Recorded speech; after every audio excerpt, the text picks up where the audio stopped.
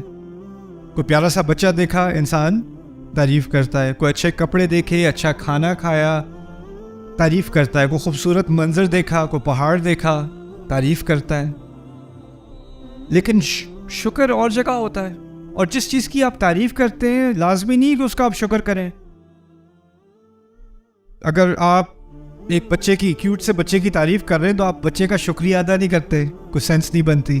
کوئی خوبصورت گاڑی ہے تو اس کی گاڑی کے پاس آ کے آپ گاڑی پہ ہاتھ رکھ کے اس کا شکریہ ادا نہیں کرتے، تعریف ضرور کر دیتے ہیں، بڑے مزے کی گاڑی، لیکن آپ اس کا شکر ادا نہیں کرو گے، شکر کی کوئی تک نہیں بنتی۔